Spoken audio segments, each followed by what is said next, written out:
Okay, let's see here.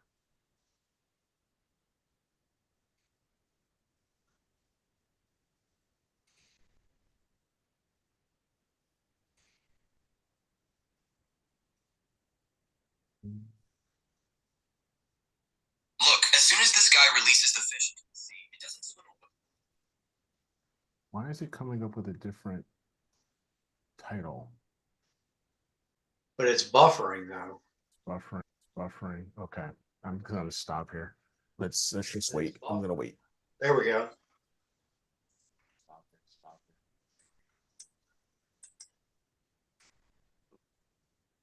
it. Maybe not. Try one last time.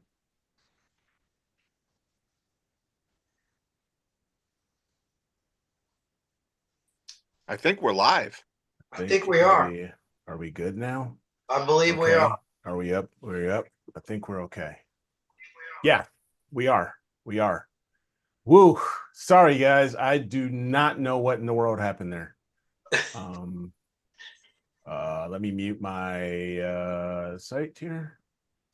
Yeah, that was crazy. I don't know what the heck was going on with Zoom and streaming and all that stuff. It was nuts, but we're all good now. So what's up, everybody? Glad you're here. Thank you for helping me, waiting and being patient while I was dealing with all the technical issues and stuff like that. So I'm gonna pop out the chat here and drop that down, and like, whew, that was just freaky weird.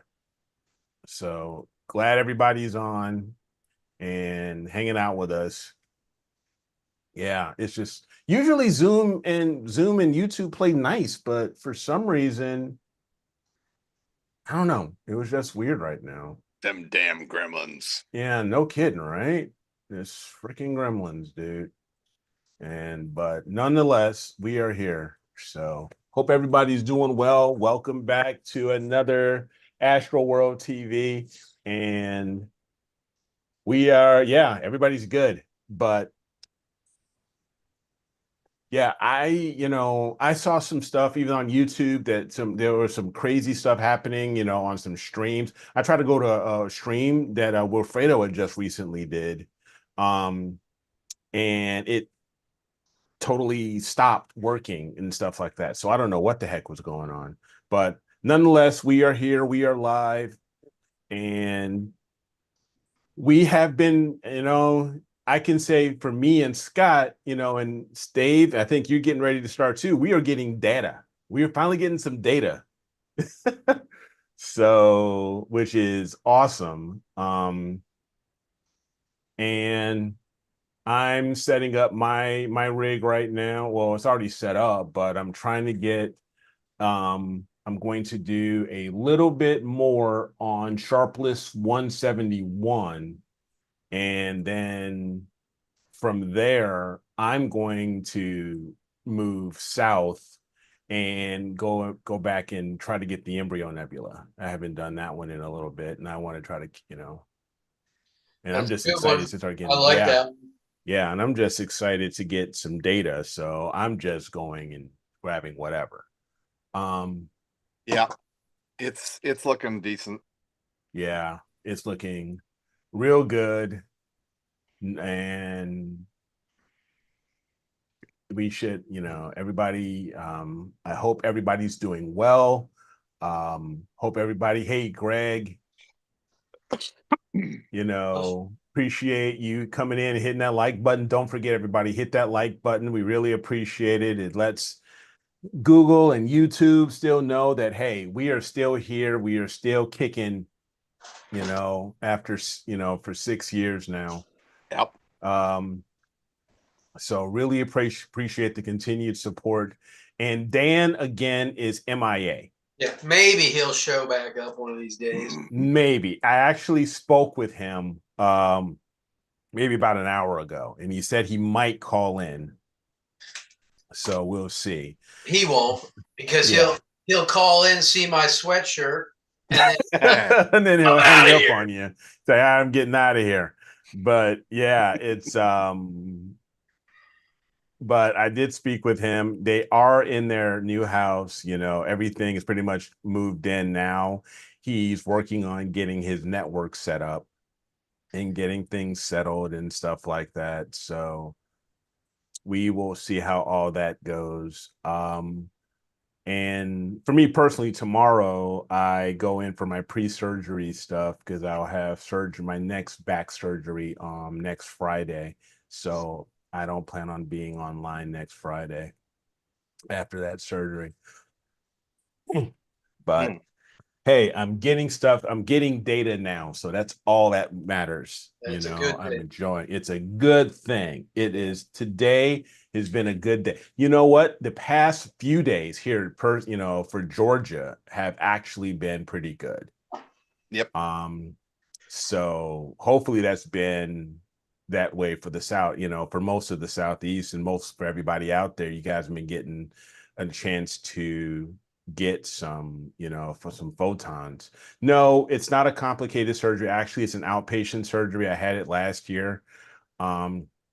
It's called a lumbar disectomy yeah. And basically what they did is they go in this disectomy, and what they go into they just basically trim back the herniated disc area that's pressing up against your nerve that's causing all the pain. For me, it's my sciatic nerve. And and they trim back maybe a little bit of the bone and stuff like that, and hopefully it'll be all fine. So I mean last year when I had it done in Illinois, I think I was out of there like within 4 or 5 hours. I mean, it's like it's crazy. It's crazy, what they can do nowadays with modern medicine. A little tiny incision, right? Yes, a very small, tiny incision. Yeah. Norm's offering you his services. Yeah, I got some good sharp knives that could save you a lot of money. Yeah, and the next thing you know, it saves you a lot of money, but it's still going to cost you. Yeah, it's still going to cost me, Yeah, it save me a lot of money. Then I'll be out in a wheelchair. I'll be, in a motorized wheelchair somewhere. Yeah. I can see it now. Oh, man. I can see it now. Norm with his little knife and everything. Yep. Yeah. Nah, you don't need any anesthesia here. Here, take a shot of Jack, and then we don't need any serious antiseptic. We'll pour a little bit of Jack over the wound and the knife too. So, and he'll take a swig of he'll take a swig of Jack or whatever he's drinking, and let's just go for it. That's all it'll be. Oh man. So yeah, looking forward to this finally, so I can hopefully get some relief, and I'll keep doing this or doing something else, because I'll even at some point I'll just say screw it, just give me a nerve block. Give me a nerve block. I don't want a fusion or anything like that. Just give me a nerve block and let me move on. So we'll see. Yeah, wild turkey. Moonshine for the surgeon. So kind of like how I feel listening to any of the freaking Democrats out there these days. Oh, you stop that! You stop that yak political crap. Good God! Enough of that. Stop it. On that note, I am going to go and double check my polar alignment. Yes, you go do that. You go do that. Yeah. For those of you that don't know, Dave, we've been talking about this target that he's excited about. So while I'm going and doing this, hopefully I'll be able to slew to this target and see if we can't see something. I don't know if we're going to be able to see anything, but it depends on how bright it is. But so he can talk about that. I'll be right back. You'll be able to see Able 6, but you won't be able to see HFG1. Okay. And it's cool though. I mean, like I said, I ran the live stack in Nina last night when I was doing it. Mm-hmm. And when I woke up this morning and looked at the live stack, I mean, you can see stuff's there. I mean, it's definitely there. But the problem is, because of my skies, there's a lot of freaking, gradient. Yeah. That, but maybe I can wean it out and, we'll see. I mean, obviously, when you're looking at your subframes coming in, plus that live stack in Nina is good, but you can't add darks to it. So Right. and you can't add flats. It's like kind of, so you're getting kind of a live stack of all the crud plus Mhm. all, plus whatever signal. So I don't know. I like the old Pixel Sight, easy live stack. I used to love using that. Um, Yeah, I want to try. I actually am seriously considering just giving it a go with Frank SETI Astros Image MM. I wanna give that a shot, see how that goes. Um, I'd be so curious just to see how it all works. wow, But your seeing was so bad you couldn't even focus, Chris. Wow. You wow, must have been, the jet stream must have been right over top of you or something. must have been. Wow. But is that with the 8 or your 9 1/4? Yeah, that makes a big difference when you're at Yeah, high when you focal lengths. It's seeing, man, makes a huge difference. yes. So yeah, I would bet probably if he's using that Schmidt, Yeah, if it he's could using be. that Schmidt, then it's going to make it harder. Oh no. No, no, no, no, no. Sasha, just give me the sweet tea. Give me the sweet tea, nothing but the sweet tea, all the sweet tea. I mean, that's one of the best things. I love being back down south, especially I here in do love Georgia. sweet tea Give also. me some sweet tea. I'm sorry. Oh, his 11 inch, yeah. So that makes it even harder, yeah. Yeah. His guiding was over 1 arc second, yeah. Oh gosh. Yeah. I don't know how good my seeing was last night. I mean, it was fair, I'd say. I guess it was average probably. Okay. Yeah. I was My, guiding it half an arc second with the Carbon Star and the WD-20. okay. Yeah, So I was at about running a little 600 bit second point subs, 0.6. and they all look good. Yeah. So Yeah, I was about around point 0.6 yesterday. Unfortunately, I don't know what the heck happened, but I usually retain, keep the rig going, but glad this afternoon or something happened and everything reset. And so I wasn't able to Windows get all of update. that data. Yeah, I bet it was a Windows update or something All your stupid like Windows that. updates. So yeah, something stupid and it screwed up Nina. So it screwed up all of my stuff. So I had to start all over again. But I've got about 3 minutes or less than 3 minutes. Oh, there he goes. 1 second, and now it's slewing. Oh, one other thing. I figured out my stupid rotator issue. Because I don't know if you guys recall, I kept complaining why my CAA rotator would keep, just going crazy and it Yeah, wouldn't yeah, yeah. We stay. can figure out. Another Eric. It was an Ericism. Uh-huh. Another Ericism. The freaking reverse was turned on. Oh, Reverse was turned on. oh, yeah, yeah, yeah, yeah. So as soon as I turned the reverse off, boom, It would everything go was one fine. direction and go right there. Yeah, it just went right there. So yeah, just another one of just another one. So don't mind me. It's just another Ericism. Well, the thing Just is, like think just like a dust having cap, just like a reverse dust on cap you, at the eclipse. you would hope having reverse on means that it's going to take the shortest route in one direction or the other to You get the would think, street. right? But no, doesn't You work. would think, right? So as soon as I turned it off on, as soon as I turned it off on Nina, and I did a determination of where the camera position, Yeah. and then I did a slew and rotate. Bam! Right, it went right to where I wanted it to Rotated go. perfect. Good. It rotated perfectly fine. Good. So just one of those things, guys. Just one of those things. So So Chris says he's shooting another galaxy cluster, okay, around like NGC 25 1273. galaxies. Oh wow, Chris loves those galaxies, boy. yeah. He likes going deep. Mm-hmm. I want to, Chris. I want to see you do the Cat's Eye Nebula with that telescope, and go real deep into that. You know, one 11 can thing. get you right up close. Yes. Without. Oh yeah. Yep, for sure. I tried it with my RC, which is only like 1500, Mm-hmm.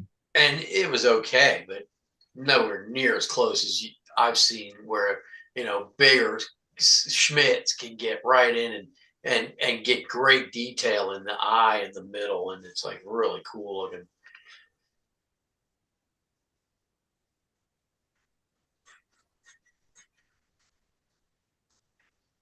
So, yep. So right now, Nina's running. It's running okay, doing its autofocus.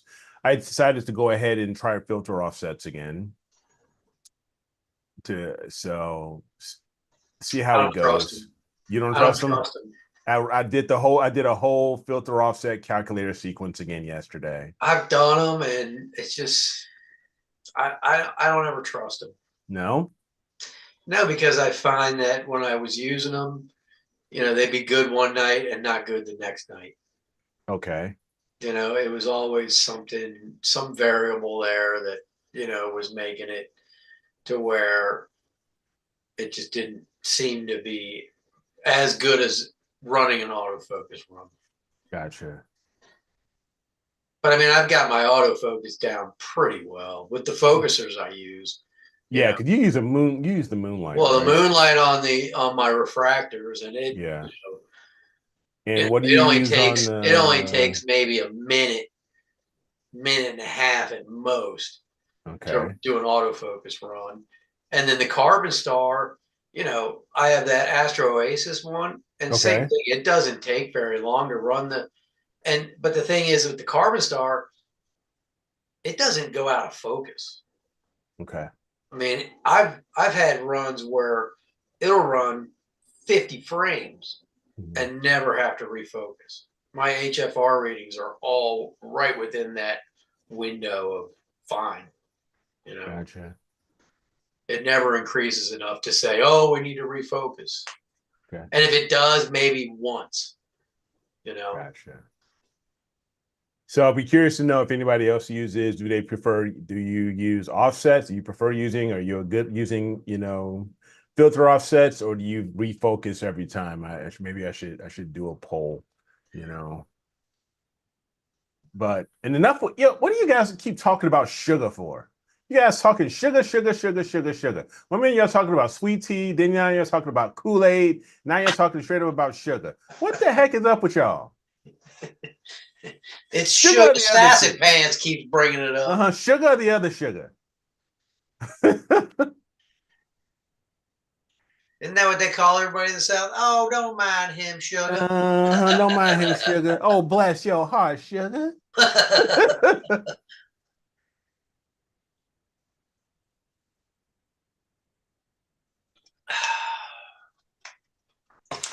So yeah, I can't help it. Give me sugar. I know it's not good for me. I know it's not good for me. You know what? It'll clump together. That's what I'm going to say. 1 minute, now y'all starting with the moist. Now we got moist sugar. Now y'all clumping it up. Now y'all just clumping it up. What is wrong with you guys?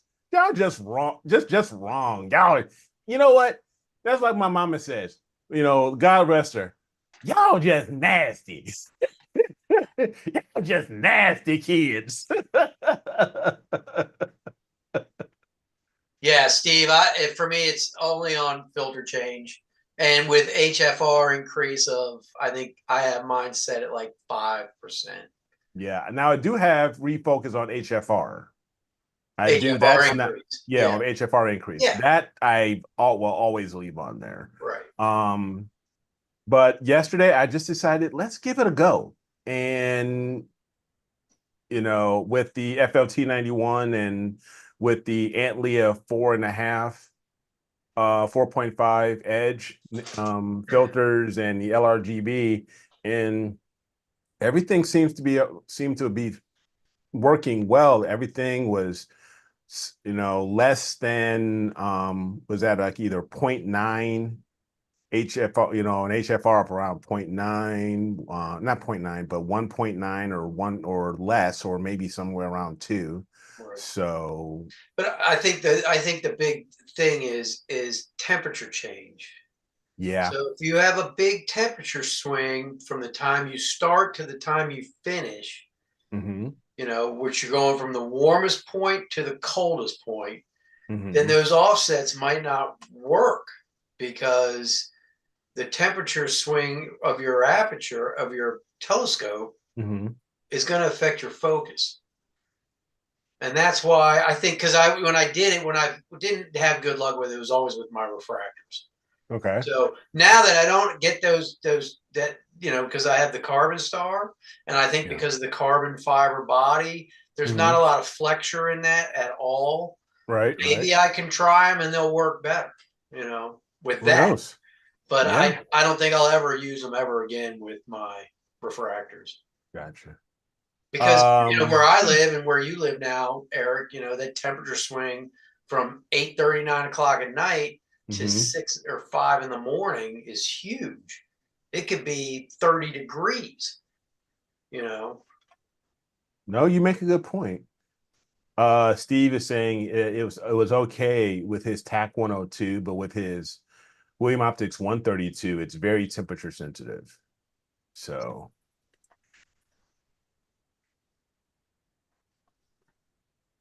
that's the other thing I've got to double check is how good, really, how good are those temperature sensor, the thermometers, the temperature gauges with the EFW? How good are those really? That's one of it's those just a things. temperature sensor. I can't imagine it's that bad. Yeah. That's simple math. That's simple electronics. Yeah. Okay. So Tom was asking, Scott, how was your alignment? How was your alignment? Your polar alignment? How was it? Was it good? Was it a little off? Well, let's see. I don't know. You tell me. Show up? Oh, is it not showing up? No, it says you started screen sharing. How about now? There you go. No, that's you. It's excellent. That's excellent. That's excellent. That's pretty tight. That's very, very good. So, I mean, I live, if I can get it into single digits and holding single digits and low single digits, I'm happy. Yeah. So no, you're totally fine. Yeah. Can't argue with that. Nope. That one of the things that I've noticed with the mount is that I'll bring it in to get the polar alignment, get the camera up, get the sharp cap tool for polar alignment running, and I'll I can't manually rotate I have to slew with the hand controller because there's no clutch, right. But I get it in there, and I'm usually every night I'm out by 7 seconds, Okay. And so, but what's interesting is I loosen the clutch, not the clutches. I loosen the deck locks. Locks. Right? And as soon as I do that, it will almost go to zero.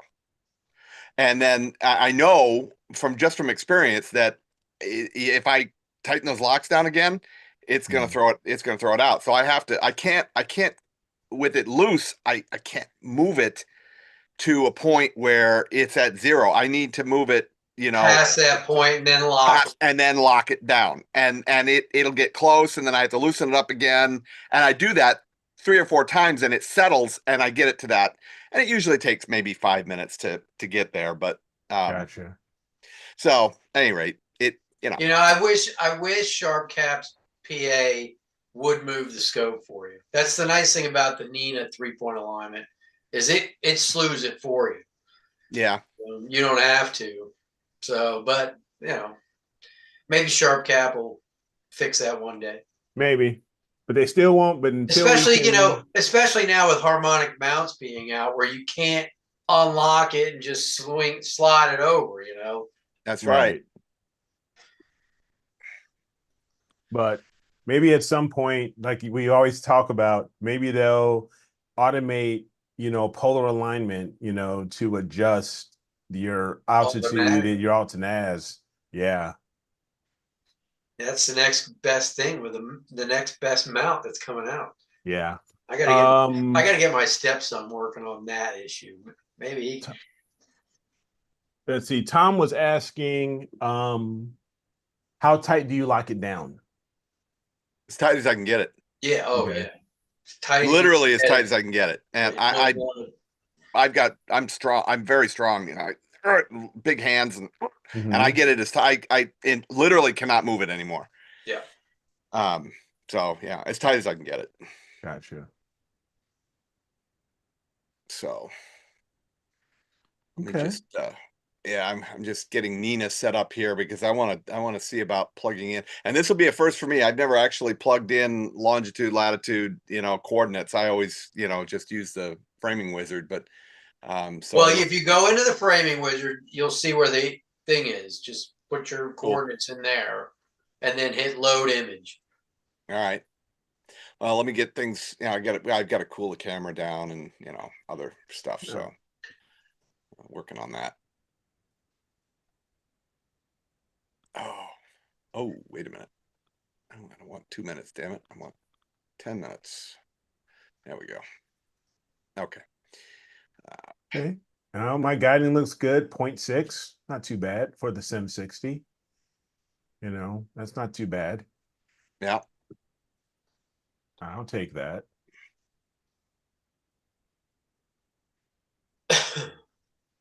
One of the things that I found interesting. Let me just share this real quick. Yep. Where is my? I need to get to. Will it do that for me automatically? It may not do that for me automatically. Yeah, it will. Right there. Let's try that one. Share. Okay. Can you see that? Yeah. Okay. So, and of course I can't see it with those bars in the way. Damn it. There we go. Now I can see it. With the Starlight Instruments, right? The electronic focuser. If I just turn it on, yeah. I think I can turn it on. Will it let me turn it on? Whoa, what's going on now? That doesn't. Everything's grayed out. What the hell? That's weird. Are your other pieces of equipment grayed out? Can you? No, camera's running. Okay. Okay. Filter wheels there. What in the world? Go to your settings tab. What does that do? Is it turned on? Oh, maybe, yeah. Yeah. Maybe you might have a conflict or something conflicting with it. Oh, see, it helps if actually stuff is turned on. Oh, it's on. Yeah, it's on now. Okay. All right. So for whatever reason, the Eagle X Manager crashed. I don't know why. All right. So now is it going to? You see, only when I need it to work right. Right? Go back to your X Manager. Go back to your X Manager. You turned it off. Oh, no, that's the rotator. On. Okay. You turned the rotator off. Yeah, there's this focuser's right here. Then look, there's any. Okay. All right. Very little. Yep. What's that? What's that little window right there next to in between Nina and your Eagle Manager? What's that little window? This? The little icon down at the bottom of your taskbar. Is that something with your focuser in between your Nina icon on the taskbar? Go down your taskbar. Here? Oh yeah, right what does that say? Yeah. What does that say? Oh, that's just okay. Oh, that's his mount. Yeah. Instrumental. Okay. Okay. I was just curious. Sometimes Nina is weird. Oh, Oh, what is go that? Whoa, go whoa, whoa, back whoa, whoa, whoa! go Hover back back to over Nina. Nina. Go back. Go Hover back to over Nina. back over Nina. Hover Yeah. over Yeah. hover over your Nina cue. Yeah. Hover back No, at the over bottom in at your the task bottom. there. And what's on the What right? is that? Right, yeah. There you Oh, go. that's why. That's why. I don't know why. I thought I closed that, Well, but it put it in the background. At any rate, so I open this up. I'm not going to close it, but I open this up in settings, right? yeah. And if I close the well, you know what? I'm going to do it anyway. Hold on. Now Here you we go. got it. Now you So can turn it on. now if I just turn this on, Yeah. right, you'll notice something very interesting.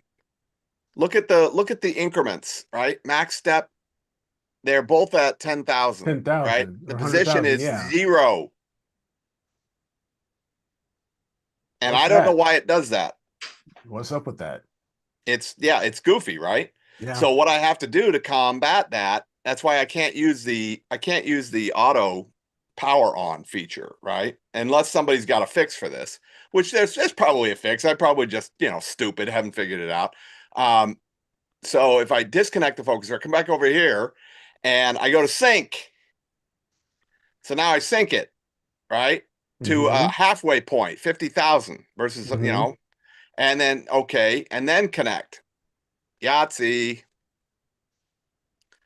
So it's an extra step, but I don't know why it's defaulting to a position 0 every time I turn it on without syncing it. Right. I haven't figured that out yet. Why doesn't it just when you turn it on go back to where the last known spot was? Don't know. No idea. I haven't been able to figure it out. It's not a hard thing to deal with. I just have to remember every time to sync it before I turn it on in settings. So, at any rate, so I'll just stop this. Okay, all right, Okay. all right, and so I'll just get the rest of this stuff up and running, and hopefully we'll be able to look at something. I hope. Yeah. So we'll see here. Now it's not a Nina thing, Jose. That's a focuser thing. All my Yeah, focusers, when I turn them on, they're exactly where they were when I turned them off. So well, I mean, the focuser, Dave, to in all transparency, the focuser hasn't moved. right. So but it's not telling Nina exactly where it's at all the time. Exactly. For some reason, it's defaulting to that 100,000 point with a 0 position. Mm-hmm. I don't know why. Yeah, that doesn't. That's interesting to. I mean, like I said, it's not a great big. It's certainly not a deal breaker. It's an easy thing to just enable it, but I can't use the auto function, to just turn everything on until I figure out how that's how that little issue is remedied. Yeah. And it might be just a settings issue. I don't know. Now, one of the things I've really got to figure out, because I honestly don't know why. I just noticed here I have some serious egg centricity issue, even though with some of my images here. I know I can use blur exterminator. Yeah, you don't want to do to that. fix that, but I don't want to rely on it. No. I don't want to rely on that. I don't know what the heck is going on here with the eccentricity. And maybe maybe that was just that one image. Could have been. Let me see here. Could have Could have had a been just gust that of one wind, image. or Could have had a gust. or of maybe wind. a light cloud cover. Yeah. I don't know. Yeah. I'm actually looking at image history here. Okay, yeah, that could have very well been, because if I share my screen here, this is what was frustrating me. So, and you deal with eccentricity and stuff like that. Is here. If I don't know if I can zoom. Oh yeah, you may have had a gust of wind. I could have had a here. Yeah, look at your graph. Yeah. So maybe you had a little Hey, I've gust of got a wind or gust. I something. got a gust of wind going. Right. It better be a pretty big gust of wind. Yeah, I know. What scope is Well, that? It's the FLT. It's the refractor. It's the FLT 91. yeah. So It's on. It's because when when I that just one when looks I fine. mentioned that, Yeah. yeah, because when I mentioned it here, you You can said- see the eccentricity. You can Yeah. see it That looks out. like a gust of wind. Yeah. Yeah. And Either then that or I your go to the son's out next out one. there jumping up and down on the pavers. I know. And now, yeah, Or because I'll go to your this dog one. didn't go out there, did he? No, Oh no, yeah, they're see not that looks fine. much better. That looks much better. So yeah, it's probably just a gust. It's fine. All right. So let's see, where are we as far as cooling? I still got it'll take a few minutes. So in entering in Be right back. Yeah, you guys keep talking the amongst yourselves. get over here to Yeah, did you enter it in and load the yeah, image? I'm trying to get there right now. Hold on a second. Yeah, share. Okay. So and that does get right in the way. There's no way to hide that toolbar. I don't think so. Good. All right. So do you have those coordinates right there with you, Dave? Yeah, you ready? So I'm starting RA hours. Yep. So 303, 03. Yep. and then Minutes. 04, 4. 04, yeah. Yep. And then Seconds. 003.341. Okay, hold on. 03. Yep. 0.341. 341. Yeah. 341. Okay, deck. 64. 64. Yep. Minutes. 55. 55. Okay. And 01.462. 01.462. Yep. Does that look right? Let's see. Yeah. Okay. Load your image. Load image. Let's see what we get. Is there a way to add a target like this with coordinates Well, in Nina? what I did was once I got it and slewed to it and it was there. Yeah. So you see the little bubble down to your right? Yeah. That's it. And then up to the left is going to be where it doesn't show anything. It's going to be in Up there in on here? the left somewhere. Yep. So you So you could think- actually kind of pull that down. They maybe not that far, maybe up a little bit right there. What is this? That's Able 6. Or if you zoom in, it's got a PK reference as well. Yeah, PK 136 4.1. And you see right there near your pointer on the left, you can see it's making out something there. And Right here? No. Or yeah, here? right, no, to your left. Here. No, not that far. More in the Over middle here. of the screen. More in the middle. Okay. You see that little haze? No. Okay, so stop right there. Right there? Yeah. Now, take your pointer and just go up to your left, right there. So that's circled right there. A little left of that, but yeah. Right See in the here? little hazy area right there? Yeah. That's going to be HFG1. Okay. All right. So here's the thing. Let's see. I can slew and center to it, but add target to sequence. I think just slewing and centering, see what we can see. See, as of right now, you're still a little below 30 degrees, but yeah, I think I can get it. yeah, as long as you got a clear view of it. I think I can get it. Should be dark enough. Oh, it's definitely dark enough. So I would slew and center, put your O3 filter in there, and take like a 5-minute photo and see what you get. So yeah, but now in saving this, where do I go to save this? I this don't target? know if you. So what I did is when I put it in my sequencer, I Yeah. saved that whole sequence as a what do they call it, JSON file, and it's the whole and it saves those coordinates and everything like that. Well, I can put it in as one of the basic sequence targets. Correct. Okay, I can. Yeah.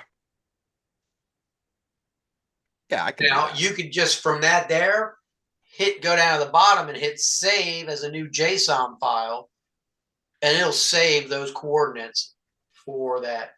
Right in here. No, at the bottom, down at the bottom, your pink. See the file with the plus? Go down to your left, down to the bottom, down to your left. Oh, down here? Yeah. See that one there? Click on that, and it'll say save to a new JSON file, and just label it what you want, HSG, or HFG, HFG. Does it have a non-scientific designation like the Pac-Man? Nope. Well, I don't think anybody. Nobody's given it anything. Yeah, HFG1. Henry All Frank right. Gifford 1. HFG 1. 1. All right, but let's give it a name, Dave. What do you think it looks like? Oh my God, I don't know. Pull here. You know what? Here, do this. Do this. Yeah. Let's just play around with this for a second. Pull up that image that we were looking at before, and let's get some consensus in the chat and see what people think. We go. That's a good idea. And see if we can. We'll give it a name. I mean, what the hell, right?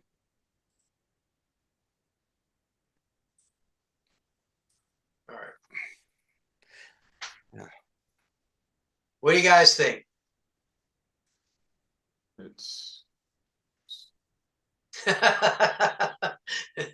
Anybody got any ideas? Color me crazy, but it kind of looks like you see, I'm gonna date myself here, but the old Metroid games. You remember? I don't know if anybody played Metroid. No. Yeah, it looks like the one of the eggs from Metroid. That's what it looks like to me. But I'm just a geek, so looks like a. There's got to be a better name for it, though. It looks like a dog's paw. It kind of does. It even looks like the inside of a jellyfish a little bit to me. Yeah, but we've already got a jellyfish. Right. Yeah, no.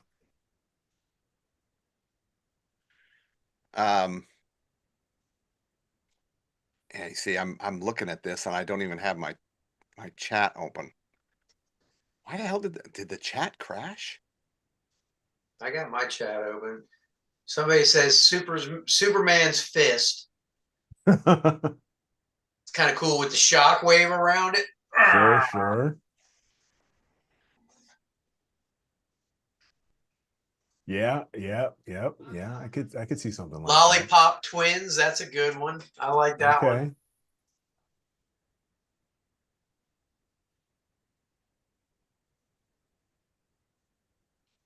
Good night, Father. Good night, daughter.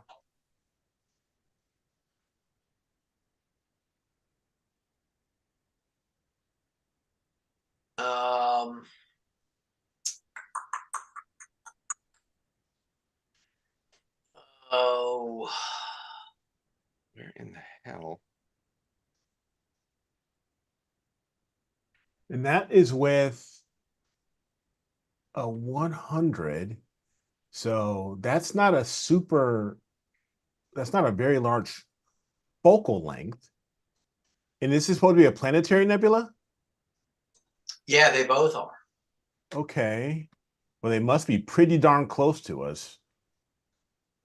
Yeah, I don't think, apparently not too far. Yeah, I mean, if you're using an Esprit 100 and an APS-C sensor, it can't be that far away.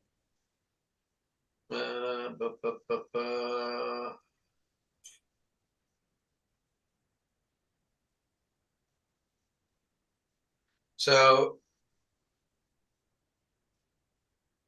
the central object's a binary star system called V664 CAS composed of a white dwarf and a red giant star that orbit each other every 14 hours. The nebula is a remnant of a star that has shed its outer layers. It has a unique comet-like shape due to the system's high-speed motion through space, creating a bow shock and a long tail of gas. It is very faint with a low surface brightness, making it a challenging but rewarding target for astrophotographers. Doesn't say much otherwise as far as how far away it is.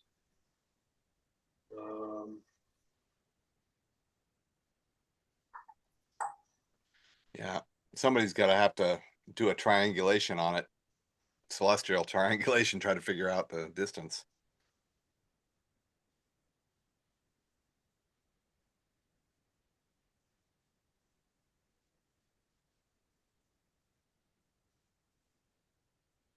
Oh, here it is. It'll tell me in Wikipedia. Let's see what Wiki says.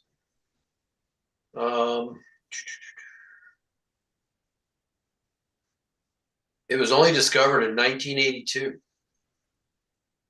along with Abell 6. And the HFG stands for Hecathorn Fessingull, the three guys apparently that discovered it. And that's it. It doesn't say anything else about it. As far as how far away. And everybody says it's a fish shape. So it is kind of a fish. Superman's fist. I like it. Either that or the dog's paw. Superman's fist.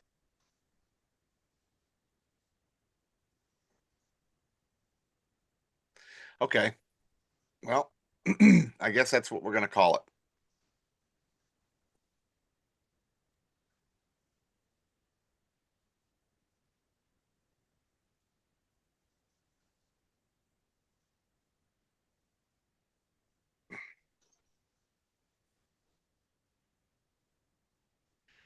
All right.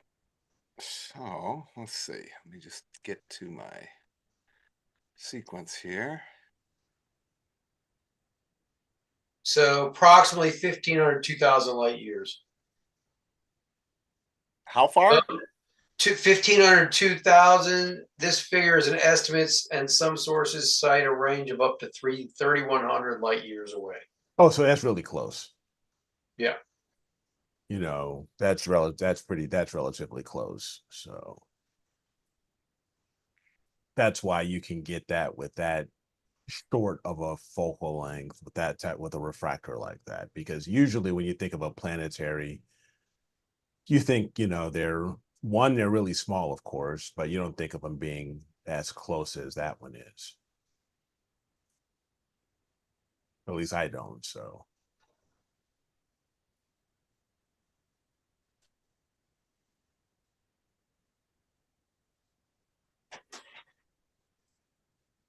Okay, so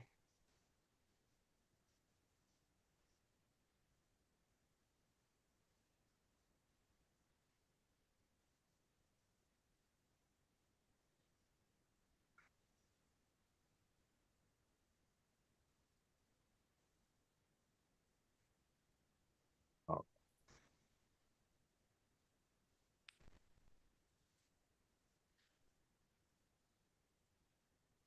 trigger. Okay. check the chat here. Fox Pond, very good. Loop condition. There we go. Did you get it to slew? I'm just setting up the sequence right now.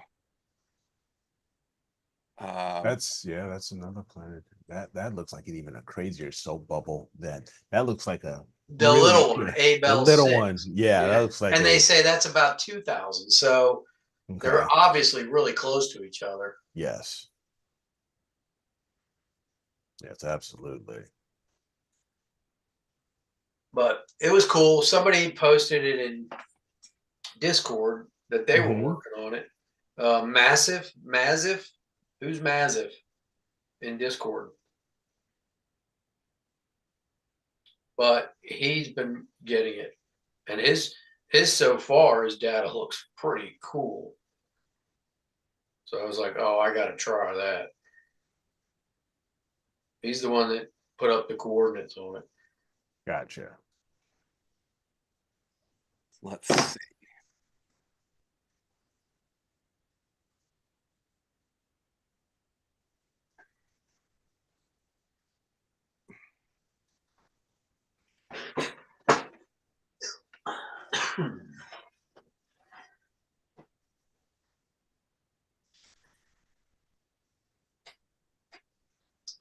So yeah, so I'm looking forward to finally so getting the Sharpless 171 done. I think I'm gonna wrap that up today or tonight rather.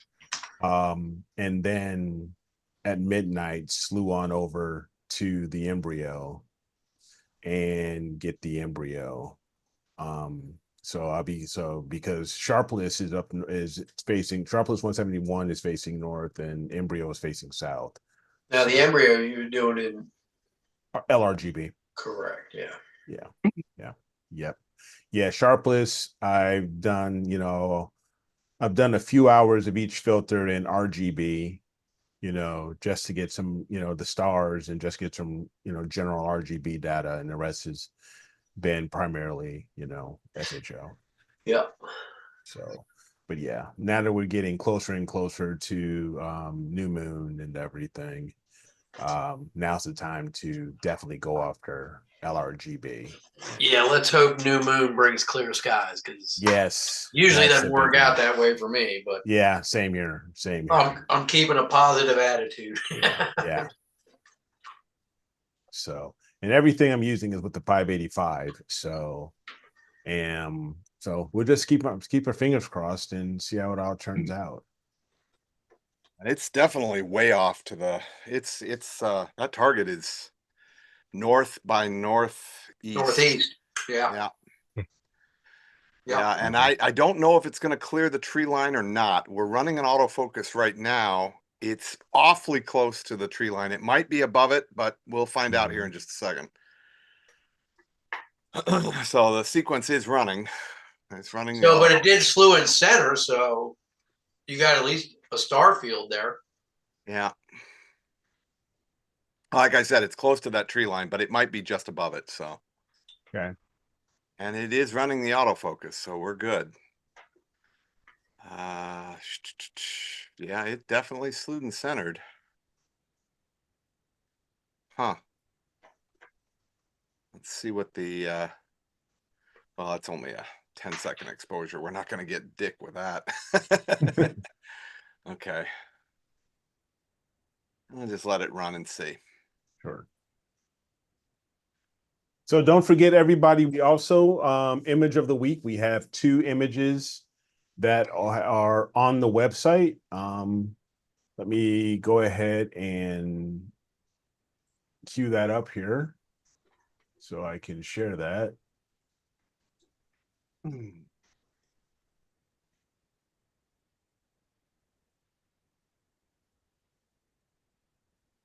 And Dave, as a mechanic, you get a bang out of this one. My 16-year-old son has taken a YZ426 motocross bike, and has torn the top half of that motor apart, and is two-stroke, right? 4-stroke, Oh, 5-valve 4-stroke. Okay.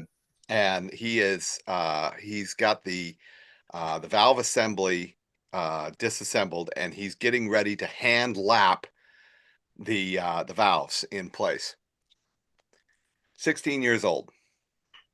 That's good. Isn't that awesome? That's awesome. I think we need more 16-year-olds that love getting their hands dirty, and smell the grease and oil, sure. And gasoline. They need to bring shop class back to high school, man. Hell yes. Yep. There is nothing wrong with grease and oil, baby. All right. So for our November 17th image of the week, we did not have any novice bracket entries this week. So, but we did have two entrants. The first one here is the Wizard Nebula by Thomas Duff, that he took at the Black Forest Star Party Nice. last month. And that was with his Stellar View 130 and his 2600 one-shot color and his L Extreme filter. That's nice. And we have Benito's NGC 1499, the California Nebula, part of the California Nebula. I love the color of that. That's And beautiful. he took this with his GT81. You have a GT81, don't you? I do. Yeah. With the reducer. And he did this in New Mexico. And this was SHO or That's O3 beautiful. rather, HOO rather. No sulfur. Yep. Just no, it was SHO. So O3, S2, Yeah. and HA. So he did it. Yeah. So he did the Hubble palette here. Beautiful. So both very nice shots. Good luck to you both. And do not forget to go to image of the week on astroworld.com, astroworldweb.com/IOTW, and put in your vote. Okay, well, it was able to do an autofocus. Not terrible. Mm-hmm. And we're running 120-second exposure right now. With So a we'll filter? Yeah, MBZ. Okay. Yeah, I haven't swapped the filters out, so it's just running MBZ. No, but the MBZ might be a really good filter for that. Yeah. Yep. It'd be very interesting to see if we can see anything at 2-minute exposure with this. You might see Able 6. Okay. You might be able to just maybe make out the other one, but The bigger one? the fist. Yeah. But Able 6, I noticed, comes out much more punchy than the fist. Well, this will be an interesting test for the Hyperstar. See how sensitive it actually is.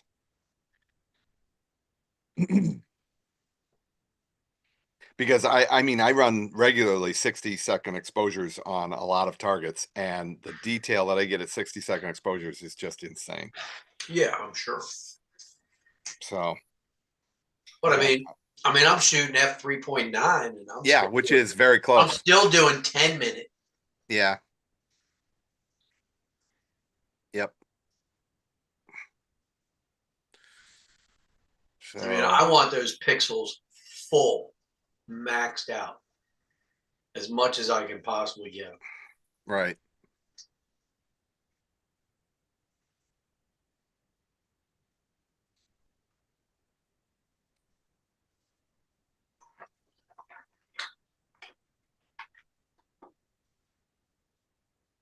Yeah, I saw one guy who did that on Astrobin. He said he got it with Lucky Imaging. 15-minute long exposures. I'm like, that's not Lucky Imaging. Yeah, maybe we have a little bit of a difference on, the actual definition of lucky imaging.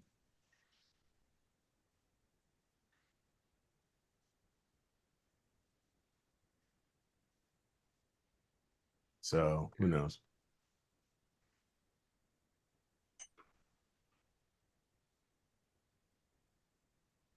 I think I might be into the tree line a little.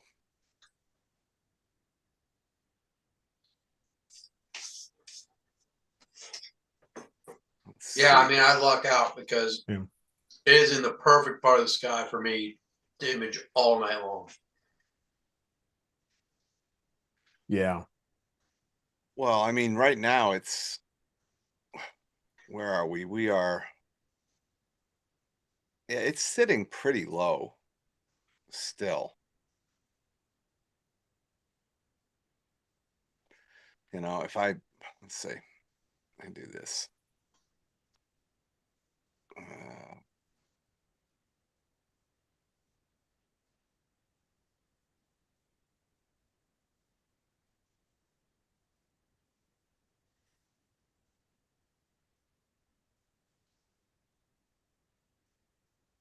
All right. So it's still sitting pretty Yeah, low. it's probably right about 30 degrees Yeah, and I there. think I might be into the trees a little bit, so because this is the image that I got at 2 minutes. Yeah, yeah, you got a little bit of a shadow from the tree. Yeah, that's the next image. Okay, Right so there. it's definitely getting, yeah, it's the next, there'll be a couple that it'll go away. So it's just gotta, yeah, Yeah, that's definitely a tree. I yeah, get that. I yeah. know what that's all about. When I'm blinking through my images and I start to see one end getting dark, I'm like, oh, I'm coming to the tree. And then next thing you know, it's like, Yeah. So we'll just, we'll let it run and see because it's gonna start tracking to the west. So climbing and tracking to the west. So it's gonna come out of the view of that tree pretty soon. what's wrong with your guiding? I don't know. Might be the tree. It's guiding the tree. Yeah. It's actually not terrible. 0.7. 127.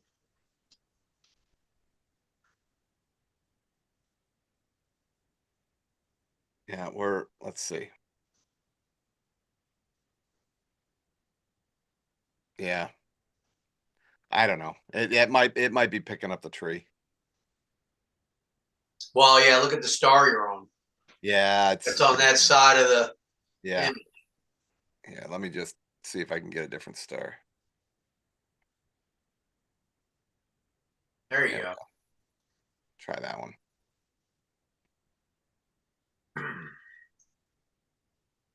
Yeah, that one might work better.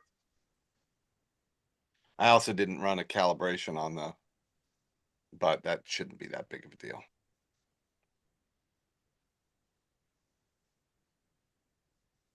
So,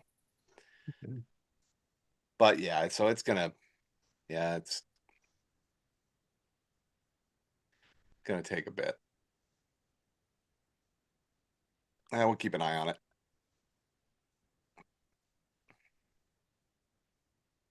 All right. Let's see here.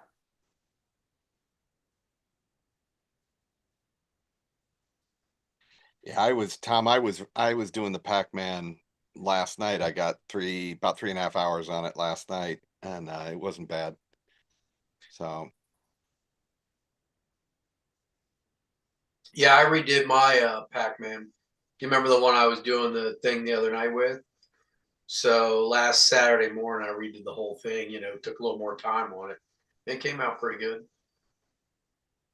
Here, I think I can show it.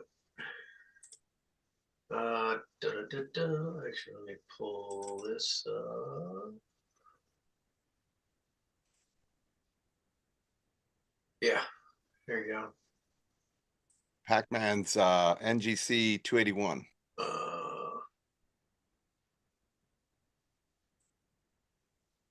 can you see my screen? Why is it not coming up? No, I see Astrobin. You see that? Yeah, I see Astrobin. Do you Yeah. see my Pac-Man? No, no. Are you sharing a window and not the full screen or something like Yeah, that? hold on. Let me go back. Let me stop this. Let me do this. Oh, there it is. You see There it? you go. Yeah, Oh so I wow, redid, nice. You redid it. Oh, that still looks great, man.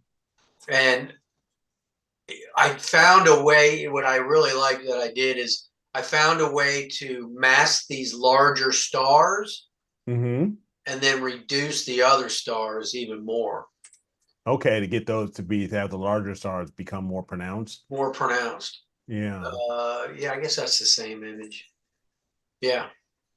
So that way those big bright stars stand out really good. Mm-hmm. And then the little ones kind of fade in the background. I thought it was a cool trick that I did. Yeah, no, good job. But this is really, I love the extra red around the fringes. I mean, that Yeah. sulfur, it's even more pronounced. Yeah. And I was able to control the center and not blow it out too much. Yes. So I Nice. was able to control that a little better Hmm. because I think when I was doing the thing the other night, I just overstretched it too quick. Okay. So when this time I barely stretched everything before blending it all together. And then I was able to stretch it a little more softer and get more detail around the outer edges and without blowing out the core. So, and that, is because, I stretched it using GHS as opposed to, you know, the way I stretch it with, I used Frankie's stretch, so SETI Astro. Yep. Because, SETI Astro is quick, but I typically will use GHS just because you can control your stretch a little better. But I think in the interest of time, the other night I just did the SETI Astro stretch. Okay. But I like how it came out. No, it looks great.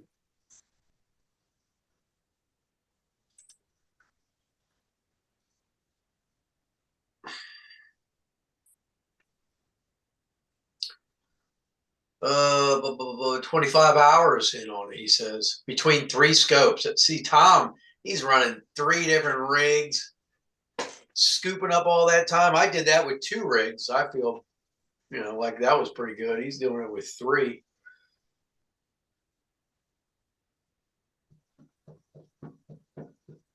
I don't know if I've seen yours, Dennis. Did you put it on Discord?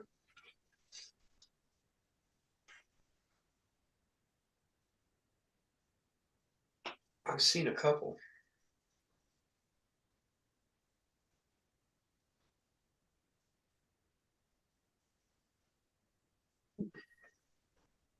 Dennis, that makes my Pac-Man look like I don't Like know. a poopy emoji. Oh, But no. did you put it on Discord, Dennis? Who's B Rad? He put one up. It looks really nice. In And Discord? that's really cropped in.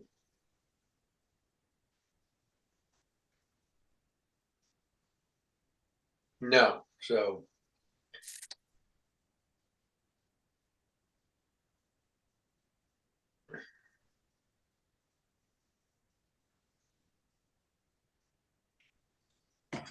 getting anything yet, Scotty? Yeah. No, I'm gonna shift over to the Bump up your exposure time to like 5 minutes. yeah, I'm gonna move over to my I'm gonna move over to the Pac-Man real quick. He's got Pac-Man fever. Yeah. I don't know if Greg's on, if he's still on or not, because I'm curious about his question mark nebula, because I'm imaging also that area, Sharpless 171, Yeah. which is basically makes up the question mark nebula. I want to know real wide though. You got to be really Yeah. wide to get the whole question mark. Yeah, that's what I was asking. That's what I was going to ask him is what was he using? I think he used Did he use a Rokinon or did he use something else? Because I'm using the FLT91, which is at just over 500 millimeters of focal length, and he's got the whole thing. So I'm curious if you were using a Red Cat or using a I Rokinon. want to say he said it was a Red Cat, Okay. but I can't remember. Shot it at 275 millimeters. So that was with your Raptor then. Okay. Oh, yeah, okay. That's what I mean. 275 Yeah, millimeters. is Raptor. Okay. Well, it looks great nonetheless. So, because like I It's said, way I'm cool. because I'm only getting, towards the center of the question mark nebula with the Yeah, you're getting 500 all millimeters. the cool looking stuff in the middle of it. Yeah. So I'm very curious to see how it's all going to turn out.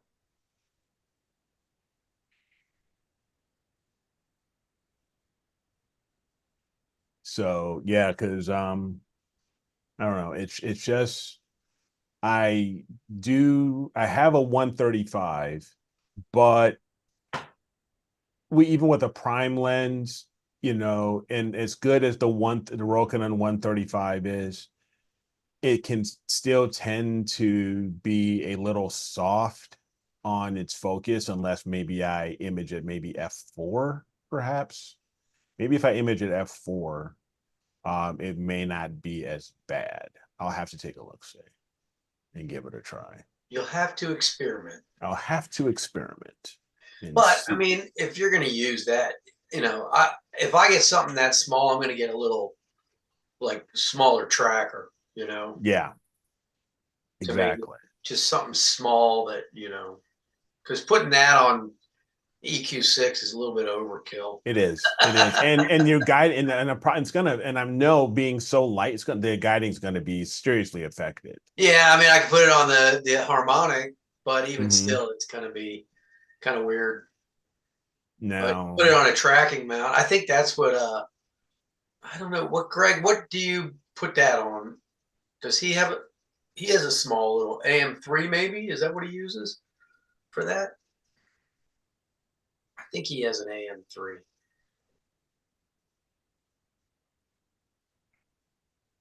Chris says he loves that FMA 180. Oh, Pretty 180. wide, That's especially. wide. Yeah, Yeah. yeah, that's wide as well. Yeah, especially with not a as full bad. frame. Yeah, not as bad, not as wide, not quite as wide as a 135. But at the FMA 180, it's also at f4. Is the FMA 180, is that a quint? I wonder if it's let me know, Chris, if it's a quint or not. But that was another small little setup that could be really, really good. It's a sextuplet. Oh, six. 6, baby. 6 elements in that bad boy. Okay. All right. That's not too bad then. It's a good price too. It's only $439. Yeah. Yeah. That sounds like a really good price. And because I know an SQA 55, what's an SQA 55 run?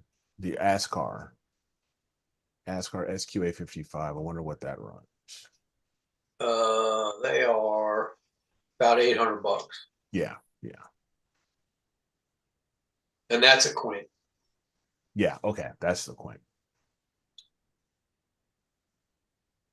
That's one of the reasons Yeah. why I really want to get.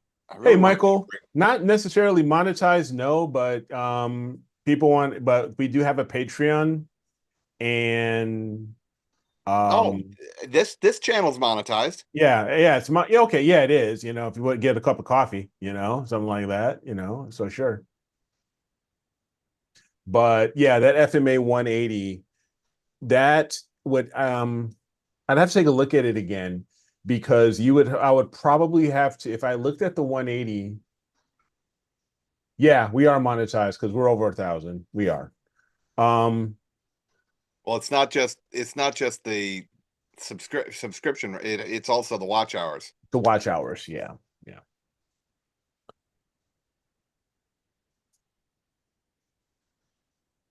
The Book of Enoch, spacecrafts. I don't believe I'm familiar. Yeah, I think somebody's messing with you. Yeah, I don't know. The Book of Enoch's an apocryphal book. Oh, Yeah. okay. Yeah. But yeah, I want to get, I'm thinking a nice small wide field, because the FLT91 is my widest unless I go down to the 135, but I don't have a decent rig, a tracker rig or anything small to put that on, so I gotta figure The only other thing you could do is piggyback it. Yes, I could definitely piggyback You could it. piggyback that on and get the wide field and the close up with 2 different scopes. Yes. Yep, for Seen sure. a lot of people do that. For sure. I would really like to get a rig set up. it was really bumming me out that we couldn't get a focus adapter, you know, Mhm. for my Nikon Mhm. lens. Oh, the automated focus. Yeah, Yeah. and I mean, I could get something to do the autofocus for that, but I mean, the lens that I want to use is an absolute monster. I mean, it's a unicorn Nikon lens. It's Yeah. the Did we discover that you can get them for Canons, but you can't get them for yeah, Nikon? exactly. Yeah, yeah. And this lens is insane. It's a an f2.8 300 millimeter prime, and that lens I would love. I mean, that thing is, I think it's, now you see, now I'm gonna forget. I think it's 9 element Wow. Yeah. in Is that there a lens. way you could hook like a focus cube up with a belt on it? I mean, I know there are rigs to do that, but Mhm. I'm really kind of holding out for somebody to come up with an adapter that will allow me to do an autofocus, because the focus It's motor all that's in internal, that, right? it's all internal, and it's just, I mean, that lens, it's a $6,000 lens, you know, and I would love to be able to use that for something other than birding, you know, Mhm. and you know, I use it for birding, I use it for, you know, shooting, you know, journalistic, you know, portraits and things, because I can sit 30 yards away and zoom right in on people. Okay. And it's just absolutely wonderful. And I'd love to be able to use it for astrophotography. I just haven't figured out how to do it yet effectively without Frankenscoping the stupid thing with belts and other things, you know? So, but Gotcha. I see that's interesting. I don't know if that is, huh.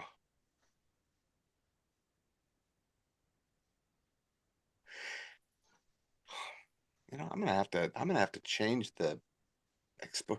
Here, check this out. I've got, let's see, share. All right, here we go. This right here. Share. Okay. Ooh, look at that. That's So perfect. Oh, that's yeah. that's 2 minutes. Okay. All right. That's a And two then with minute and exposure. this is with which camera? So I Five only have five 26 seventy one. minutes. Okay. Yeah. The one shot It's 571. the one shot color with the Yeah. NVZ filter. Yeah. Um, but you know, if I look at, you look at the 1 minute exposure, the 60 seconds on this, I don't know, maybe the 2 minutes okay. Maybe I just need to leave it alone. I got three and a What's half your hours. your statistics and your histogram looking like? Uh, Oh, okay. You're not clipping. You're definitely not clipping. so Oh, and 365, that's pretty good HFR with that scope, I guess. Well, I mean, I yeah. guess it could be a little tighter, maybe. Yeah, it's not. Yeah. But I mean, you know, you zoom in,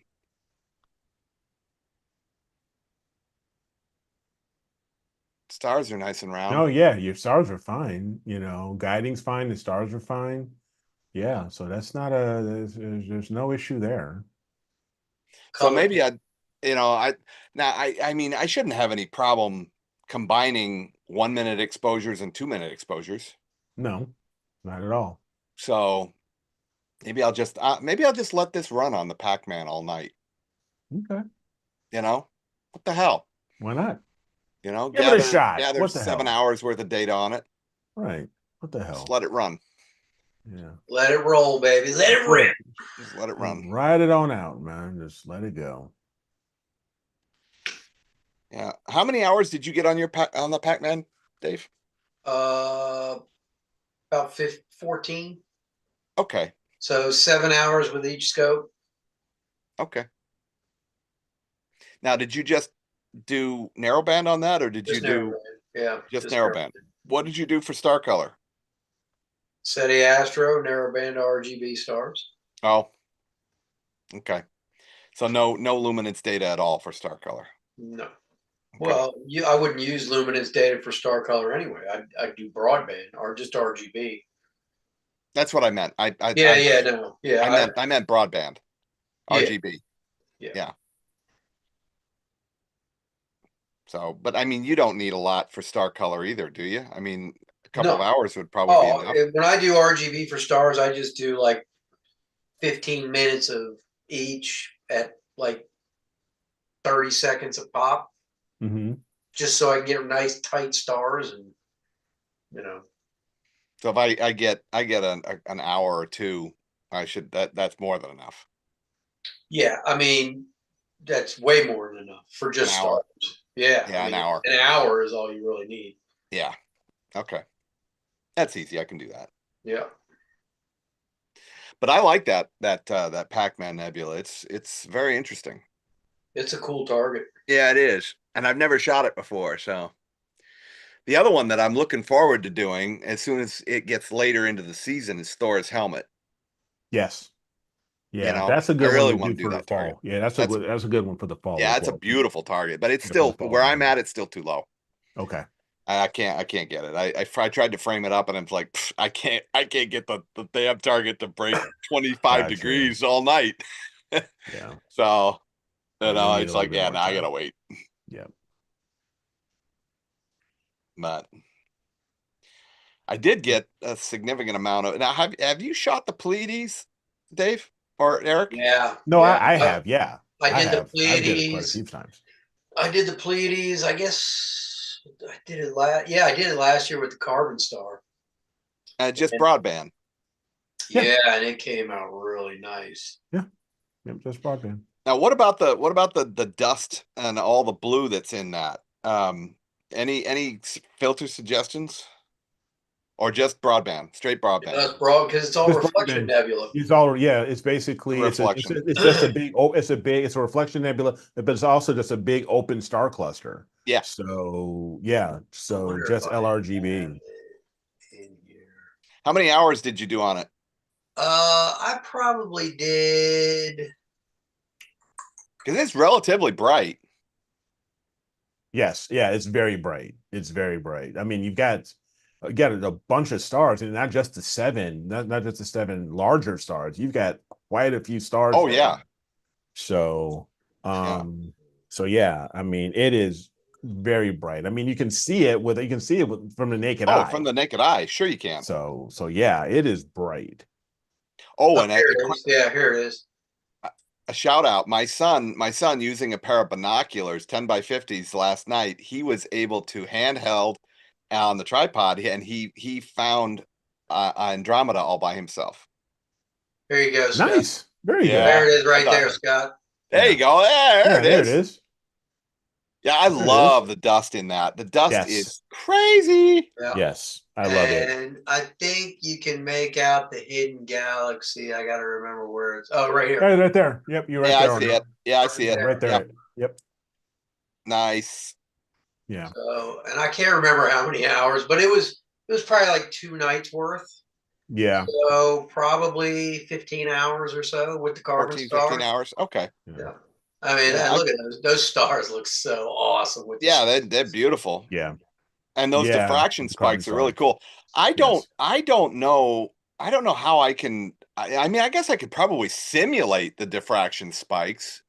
Well, yeah, I mean, you could always with a Schmidt, you can, you can get some a couple. Well, you're some using string. your Hyperstar. The Hyperstar, right? So you just have to run the cables in a way to where they'll. Yes. Yeah, I guess I can do that. Yeah. Using your Hyperstar. Yeah. Now I'll tell you what, Scotty, I've done it with my refractors. Yeah. Where you just take like a piece of fishing line. Yeah. Mm-hmm. And make a cross right across the. Yeah. That's all you need. Not just even going across I think I just used like a piece of thin black wire. Yeah. Mm-hmm. Made to stretch the pipe and then taped them around the outside. Yep. I made diffraction spikes with that. Yeah. I could probably it came out and looked cool. I could probably make a jig that will fit right over the AstroZap. Yeah, Yes. you could probably Yes. do You something like can. that. Yes. Yep. Absolutely. Yep. I've seen Yeah, people, that's a good idea. build, just jerry rig something up, Yep. over their aluminum dew shields and stuff like that with some fishing line or anything like that, and just get it all centered and just put it right on over. So yeah. Yep. Yeah. I gotta pay attention to the chat too. I don't want to ignore people. Yep. Yeah, so I mean, Pleiades is one that I've done quite a few times because I've given, I've taken that shot and I've given it to my sisters because I know I've mentioned it to you guys in the past. Oh, I've that's got seven right. sisters. That's right. I remember you telling I've us got that. I have seven sisters, so Yeah. I've done it a couple of times, So it's just one of those fun targets for me. It's one of my favorites. It kind of hits a little close to home, makes you, Yeah. it's like a little home thing. So There you go. Here's the one I did with the refractor that I made diffraction spikes. Okay. So with these big friggin' bright stars, Yeah. came out all right. Yeah. Kind of wild. They kind of made reflections that the colors Mm-hmm. kind of made the spikes more rainbow colored, but Yes. otherwise, I thought it looked pretty cool. Yeah. All right, guys. Well, we are pretty much at time. Again, everybody, thank you guys for hanging out with us. Really appreciate it. Guys, any final thoughts before we sign out? No, I mean, just make sure hopefully everybody's doing all right and keeping up and getting clear skies. And, hopefully everybody's looking for new targets. I found a new one and I can't wait to finish that one up, but it's going to take a while because I think I need a lot of data. Yeah. That one that one looks pretty faint. So you're gonna need some time, put some time in on that one. So, but keep searching, people. Keep searching. There's always new stuff out there to be discovered. Absolutely. Yep. Yeah, getting more targets, for myself and getting clear skies. I mean, this has been great. This is my third night in a row, and it's looking like it's going to stay clear for a while. So yeah, keep the fingers crossed. Yeah, keep the fingers crossed. I also want to give a big shout out to all of my subscribers on Astro Playground. I've got some videos in the works that are going to be coming forth. I know I haven't put a video out in a bit, but we did cross over the 1,000 subscriber mark a couple days ago. So a big shout out to all my subscribers. Thank you so much for your support. Yeah. And look for more of those videos coming forth. All right. Awesome. Well, again, thanks everybody for hanging out with us. Wish you guys great night. We'll see you guys on Friday. So as always, keep imaging, keep educating, clear skies, and take care. Don't forget to vote for Image of the Week and Image of the Month. Take care, guys. See you, everyone.